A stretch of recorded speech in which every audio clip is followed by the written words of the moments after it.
Had it not been for COVID, everything would have gone as planned. Euro 2020 and Forum on Injection Technology would take place in 2020. But sadly, both of these events were cancelled and moved to 2021.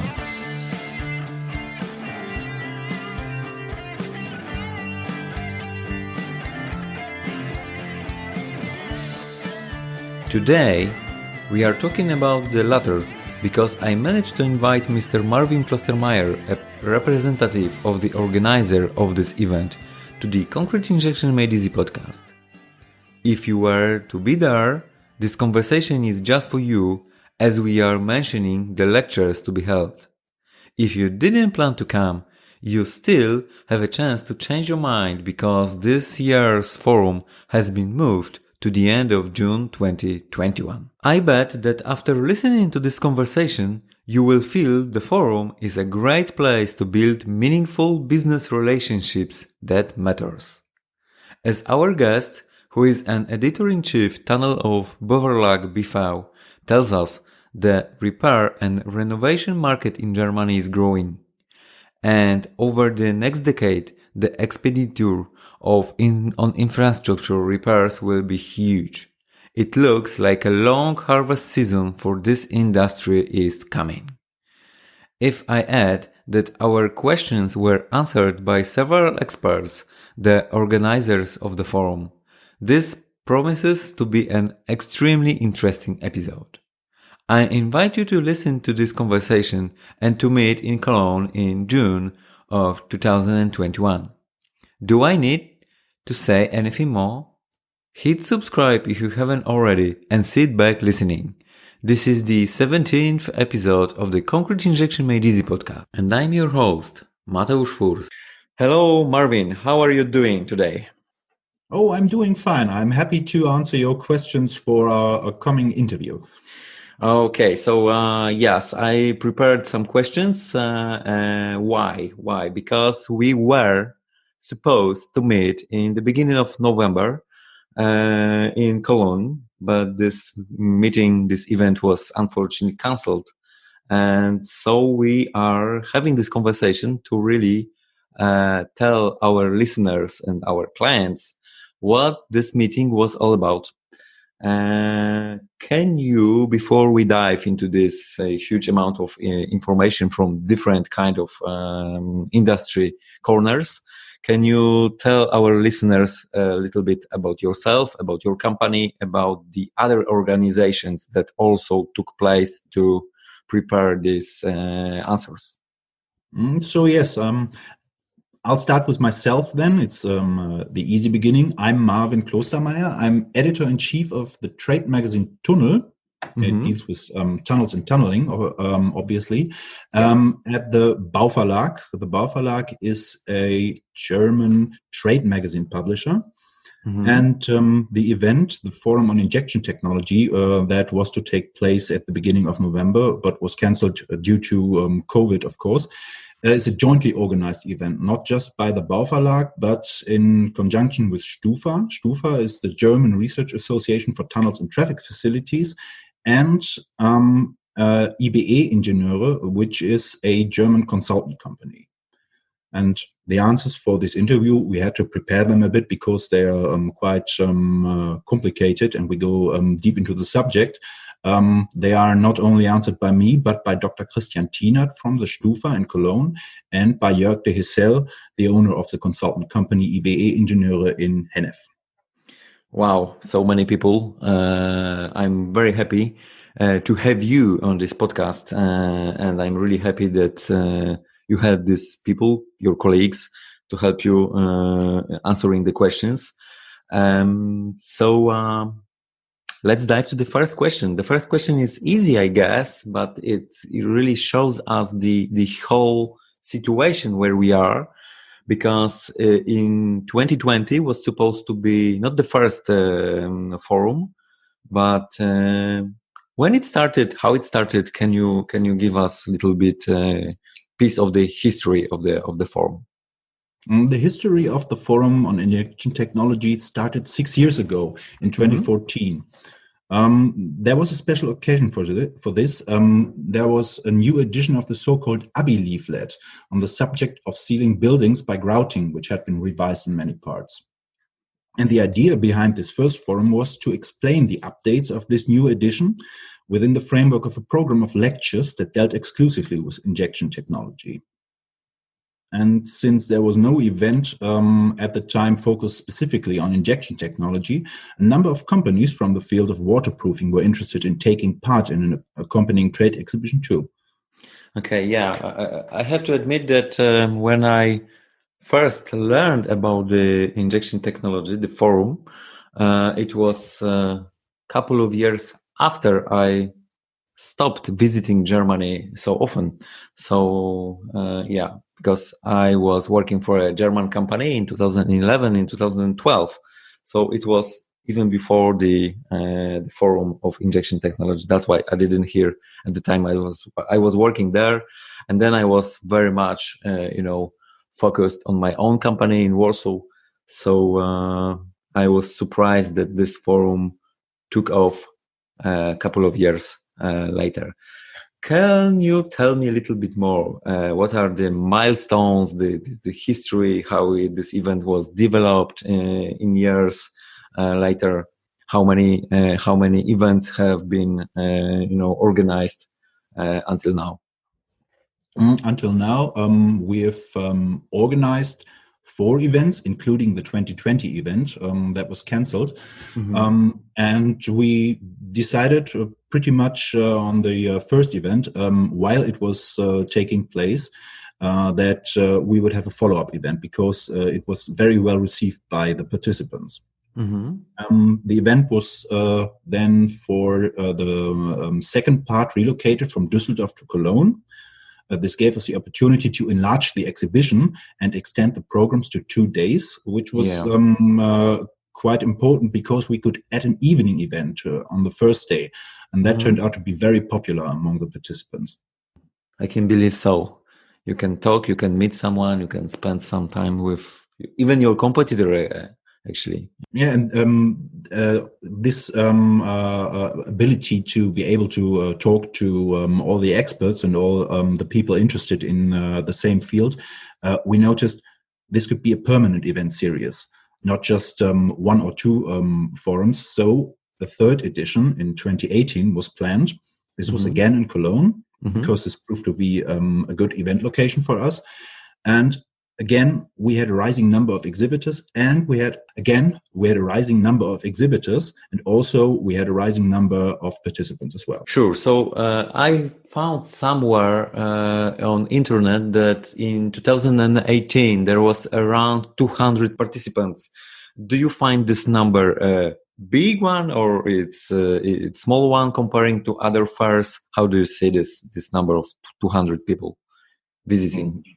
On the field on injection technologies, I'd say this is quite a big number because the market is not that big. There's not so many experts interested in injection technology that you could expect 1,000 visitors, I'd say. Yeah. So it's a good number. Who is this message addressed for? It's addressed for the whole market. It ranges from building owners to planners to contractors as well. So everyone's invited. It's 200 people who is somehow connected and involved in this industry. I also prepared a little bit different questions about this injection industry, and the question is, which I'm interested in personally very much, is the issuing of guarantees and the scope of the guarantees and the length of the guarantees for the injection jobs. And I gave you these 2 different, very much different examples. The one example was the building still under construction, which is brand new building, let's say underground parking place. And the other example was, let's say, a house, a brickwork house of 150 years old. And then, is there any difference in issuing the guarantee when repairing those 2 kinds of constructions? We can't see any difference there. you asked about the question of the liability of the injection contractor. Yeah, absolutely. And this doesn't really arise in Germany in this form, like you asked it. It's because the injection technology is regarded as a so-called generally recognized rule of technology. It's governed by legal regulations of the German Civil Code, called BGB, and by the German construction contract procedures. They're called VOB. So if you work in Germany according to the BGB or the VOB, the warranty period stipulated in the laws, which is 5 years for BGB or 4 years according to VOB, also applies to injection measures. This is exactly the same warranty period that the building contractor must also give. So this is exactly the same warranty that every other contractor from every other industry gives to the client. Right. Okay, this is it. I completely understand this. This is more or less like in Poland. Of course, the names of these regulations are different, obviously, but 5 years, it's exactly as same as in Poland, and I guess in many countries, many European countries, it looks more or less the same. We can expect so, at least. So, how to define the limits of an injection contractor's liability when the condition of the overall building is unknown or is unclear, or is it simply an old structure that it's likely to see a need of repairs in the foreseeable future? In any case, a planner should always determine what work the injection company has to carry out. Otherwise, the company may only repair the obvious damage. This could be, for example, a crack or a cavity. But after that, a redistribution of water might occur, and the newly discovered water-bearing areas are no longer covered by the injection firm's warranty. So the planner must first examine the structure and, based on his results, consider the overall waterproofing of the structure and not just the individual component. Then the waterproofing can be planned in consultation with the client, and the waterproofing company is jointly and severally liable with the planner for the success of the progress. They're in it together then. Okay, so contractor like myself and my company needs a planner to really tell me to examine the construction site and design the solution. The key is the consideration of the overall waterproofing of the structure, and not just a limited part. So then you'd have the problem of repairing a crack and you see the water pouring out at a different location later. Yeah, but the problem sometimes is that the client who pays in the end, he wants to have this injection being done only over here because he sees the leakage only here. And how we can, explain that the water will show up in a month from now over there as well. Sometimes it's really complicated conversation. Well, there you probably have to convince him. Yeah, that's it. Tell me, are there any laws and regulations in Germany, or if you know that something like this exists in other EU countries, which we all know that the whole industry, the injection industry, looks at the Germany, your market, and your best practices. I can even say that I guess that the German market is a benchmark for a benchmark of the best practices for the whole world. So, are there any, the governed duration and the scope of the guarantee? How does it look like? The answer is similar to your last question. It comes down to the planner again. The duration and the scope of the guarantee of the injection works, they should always be determined by the planner. If he doesn't do that, if these specifications are not determined by planner, then the minimum requirements of the German Civil Code and the German construction contract procedures apply again, the 5 years and the 4 years warranty. So we are coming back to the planner and to the law itself. I see. I have the problem. Sometimes I have the problem. Sometimes I hear the problem for other contractors have, that they don't really realize, and they don't have this awareness of their rights and obligations when signing a contract, especially when it comes to sign a contract with a bigger company, with a main contractor. The risk is that they will sign a contract that will lead to their bankruptcy. Is there any good solution on the German market that can, protect smaller contractor companies to avoid this sad ending of the business, which is bankruptcy? Again, the injection works do not require any special contractual provisions. They are, as mentioned, a generally recognized rule of technology, and the contractor can carry out the injection work, for example, on the basis of the mentioned IBE leaflet. This is a set of rules that states exactly how to proceed. And the IBE leaflet, it's written in German, but it's applicable worldwide. You just have to translate it, of course. It's not translated, not yet, No. At least. Yeah. Okay. No, it's only available in German. Okay. Can you tell me if this mentioned by you, the IBE leaflet, is it available online? It actually is available online. You can find it on Amazon, for example, where you can buy a pocketbook edition. Okay, great. So I have to look for it on my own as well. Thank you very much for this information. It's not for us, like Amazon works worldwide, so everyone can buy it. It seems so. So we are at the question number 5, and the question number 5 is a little bit longer, but the meaning is that I'm wondering if the building information modeling, BIM, can help contractors from the injection industry, can help in their daily life. We all know that this is a great technology. It's digitalization. It's modern. Do you see a room for BIM in our industry as well? There's some little room for BIM. It's not the magical tool you can use to make your life easier from one moment to the other. You can, of course, use it for injection works too.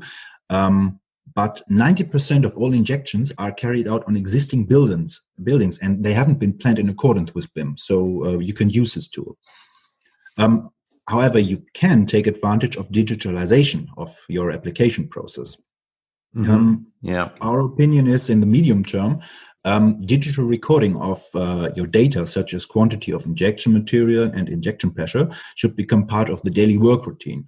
This is for quality assurance and for documentation purposes. And this is not only useful for large injection projects, but also for small injection projects alike.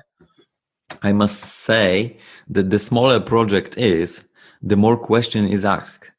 So people really want to understand where the money they spent is going. So they want to understand what was the technology, what kind of resin was used, what was the pressure, and the amounts of resin and so on. So this digitalization and being able to prove what I've done on the job site is become more and more important. So I absolutely agree with your answer. This will come sooner than later. Okay.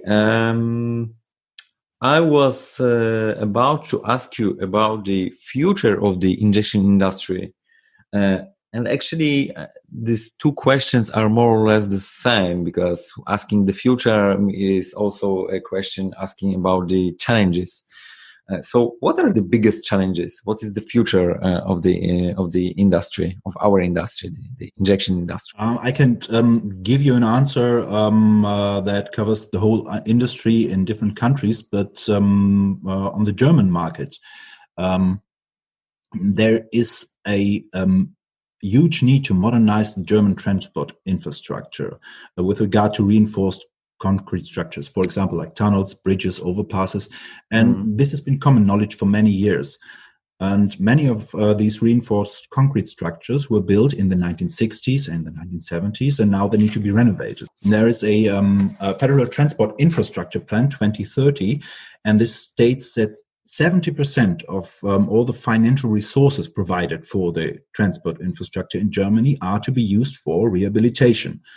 And a considerable demand for injection measures can also be expected here over the entire next decade. Wow.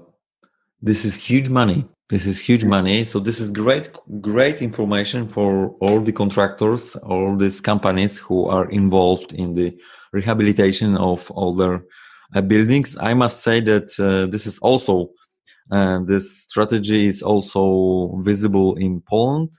There is not even a week that I don't have any, emails asking me to come and see structures like underpasses that were built in 1960s, 70s, 80s, and there are leakages. The concrete is really destroyed, absolutely destroyed. So I guess we have same situation. This kind of, I don't know if it's not just infrastructure where you can look at. We have similar demand for underground car parks. For the same reason. They were built in the 1960s and in the 1970s in large numbers, and now they're due to be renovated. Yeah. So you have a market volume for injection technology in Germany that has increased in the last years, and it's still a growing market potentially in the coming years. So this is great news for all the contractors in Europe, I guess, because many countries are in the same situation when it comes to the infrastructure needs. Finally, can we somehow encourage people to participate in the forum, not 2020, but 2021? I guess it's almost like with the Euro.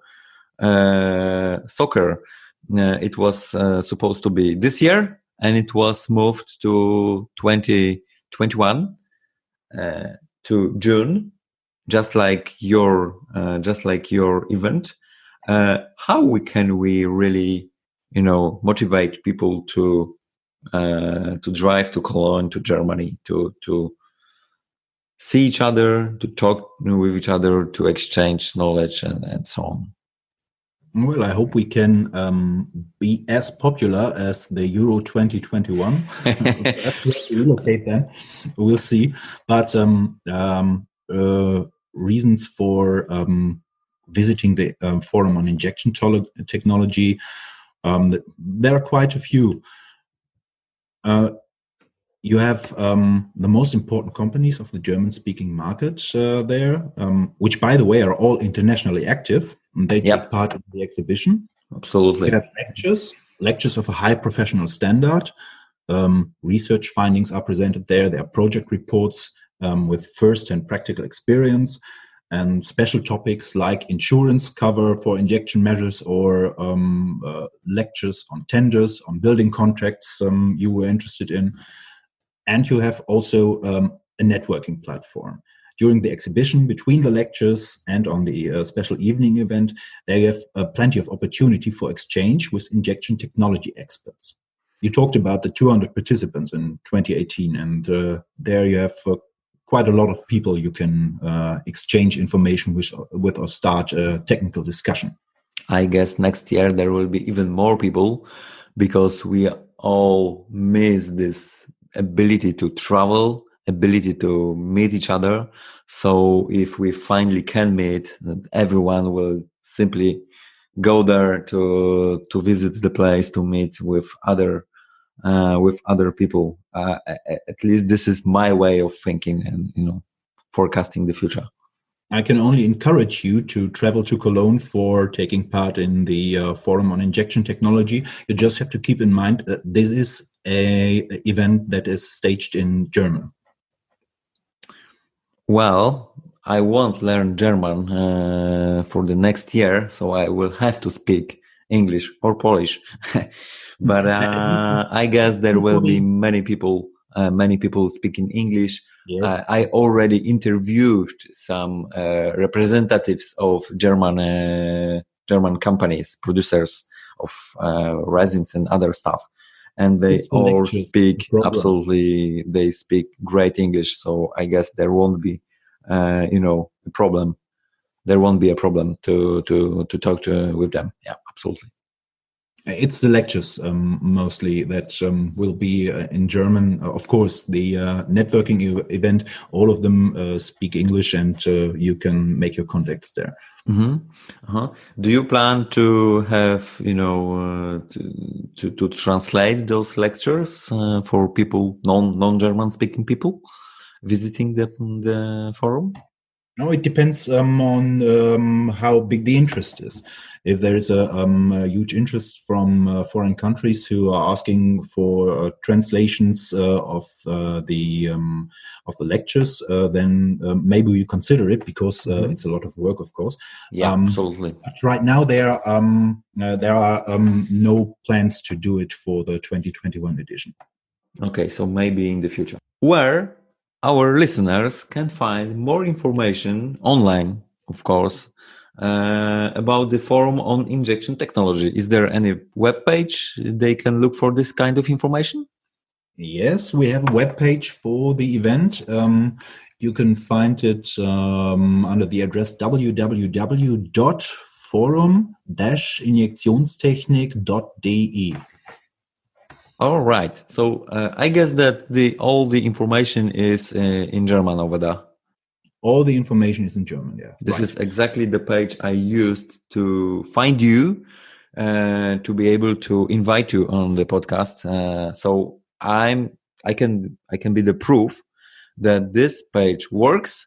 People really get this emails, questions, and I was able to really have you on the show. So it works absolutely perfect. Thank you for the conversation. Thank you for the time. And please pass my thank you message to your colleagues who prepared these answers together with you. It was great conversation. I really got some valuable knowledge. And now it's only up to me to really use this in my daily business. So thank you from me and my partners too for these very interesting questions. We had a good and interesting time answering them and seeing what kind of questions people have who have an interest in the forum on injection technology. Yeah, the following question in 2021 during the forum. Thank you and have a great rest of the day. All the best. Bye-bye. Have a great day too. Bye-bye. Wow, I'm so happy to have this conversation here on my podcast. Thank you all for your help and support in organizing this episode. I'll be there in Cologne in 2021. Let's meet and share our knowledge of injection technology. Remember that together we know more. If you want to meet me, it's a great occasion to do so. We all hope that the pandemic situation will be solved at this time. I just wanted to say that I am currently running a survey about the injection industry. Please help me understand your needs so that I could make more interesting episodes in the future. You will find the link to the survey on this podcast episode notes. Thanks for listening, and I hope you tune in next time.